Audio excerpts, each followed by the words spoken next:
Hi folks, Mr. Ackerman here. Thanks for watching.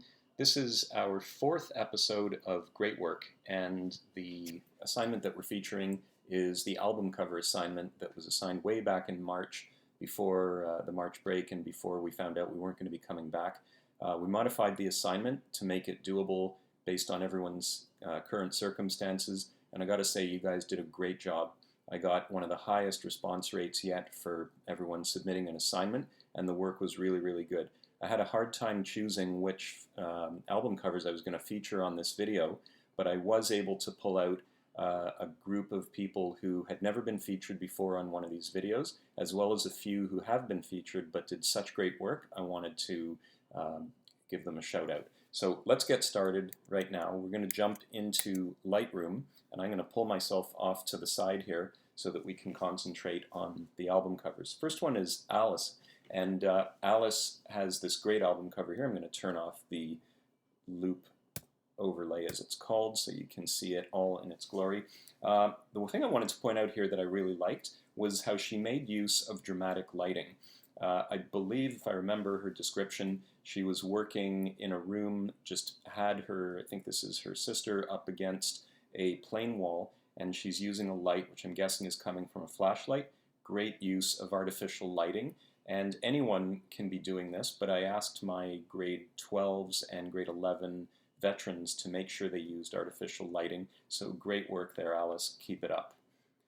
Moving along, here's one from Emily. And this one here is also notable for a number of reasons. One, I want you to notice how the pose is kind of interesting. It's not just a straight-on, someone standing up kind of pose. It's obviously been well thought out. Also, the foot and the leg here act as what we call a leading line to lead you into the frame.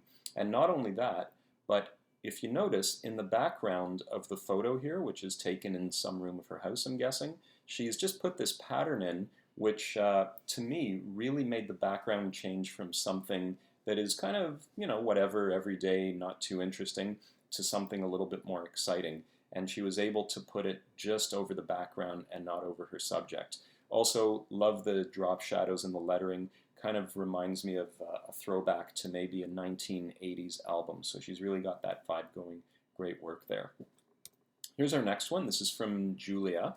And now, some of you I wrote back saying your album cover is rectangular, like you see here, and it should be square because album covers traditionally held circular LPs, records, or circular CDs. Now, you guys didn't know that ahead of time, but you might have noticed it by doing some research. All the album covers still are kind of square in shape almost all the time. Now, Julia did not make the mistake of doing a rectangular album cover. You actually just can't see. I believe there's black all around here, but the black on the black background makes it hard to see that this is in fact square. One of the things I really liked about this photo was she took two images which are overlaid.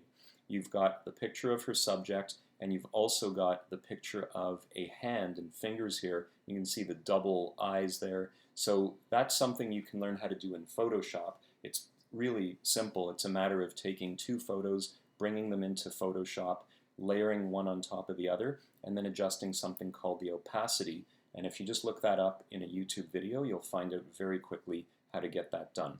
Let's move on and have a look at one of my favorites here. This one's by Joy.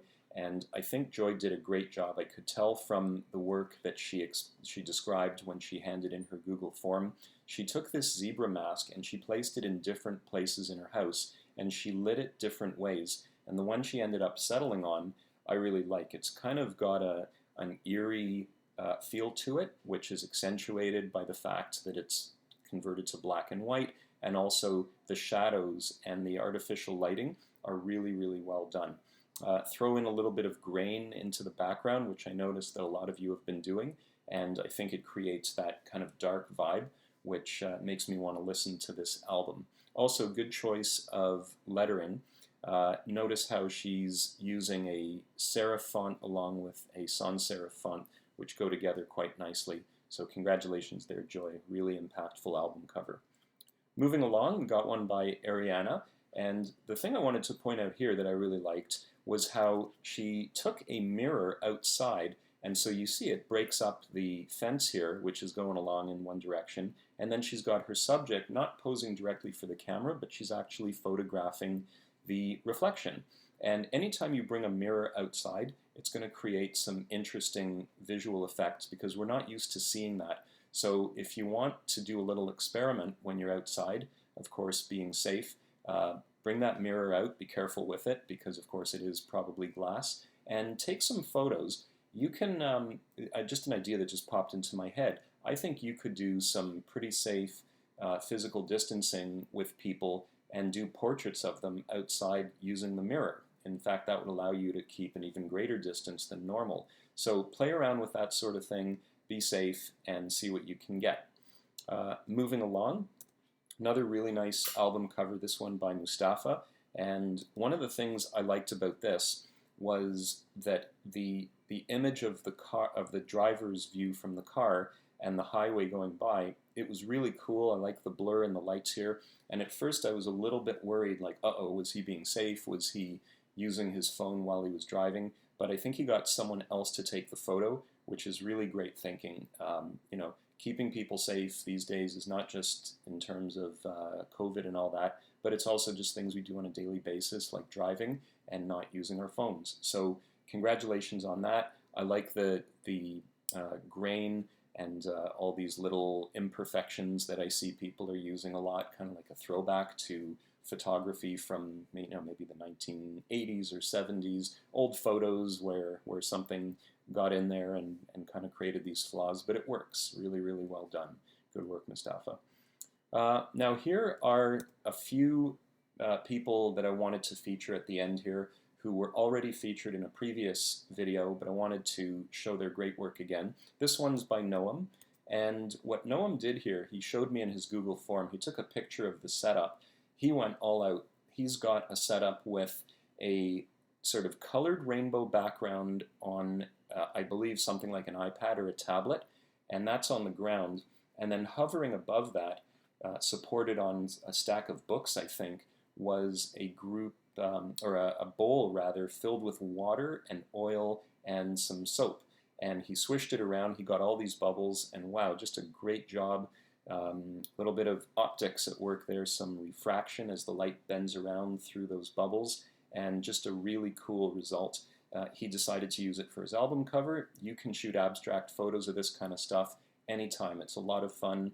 It'll easily eat up an hour of your time if you happen to be bored. So great work, Noam. Keep it up. Love the album cover. Love the effort as well. Moving along, this was one of my favorites, Samantha. She's also been featured before, but I wanted to feature it again. Taylor Swift album here. And I was really impressed by the effort that she put in to doing this. She went with an assistant to, I think it was her mother, she said, so again, being safe in terms of physical distancing, just being with people in your immediate family. She had the car lights turned on, and that's how she created this image of herself in the road. Then she had a photo of the road itself for this scene, and then there was another photo of a speed sign. I think it used to say 40 kilometers an hour, and she blotted that out and put the year. There's also a little bit of text in the distance here. Combined them all and also added these visual effects on these lights, which to me looks like meteors coming down, or maybe even fireworks. Really cool album cover. Congratulations, Samantha. And the last one that I wanted to point out, this one's by Quinn, who has also been featured before. This was one of the first album covers that was submitted, and it was also one of the ones that really went above and beyond. Quinn actually built a set which was populated by these figurines. He even lit it from inside and photographed it. Great work here, Quinn. This looks like an actual album cover. The only suggestion that I had was I wish that this kind of reminded me of maybe a diner where people would be sitting, eating, or some sort of restaurant, and therefore in my mind I imagined there might be a sign that was lit up. Now I didn't expect him to go buy some sort of neon light or something, but I thought maybe just as a suggestion for further improvement, what you can do is take a flashlight and maybe put it through a used toilet paper roll to just narrow the beam, and then shine it right on here and have something written. That was about the only thing I thought of that he might have done differently, but I thought it was really cool what he did. Great grasp of the idea that photography is about light and what you do with it. So just bringing myself back in here. Great work, everybody. Keep up the great work. Keep submitting all of your assignments. I'm looking forward to seeing more. I know I'm a little bit behind on making these videos and just going through and sending you feedback, but there's been a lot going on with my classes, and I hope to have more for you soon. Anyway, stay safe, and we will be in touch. Bye for now.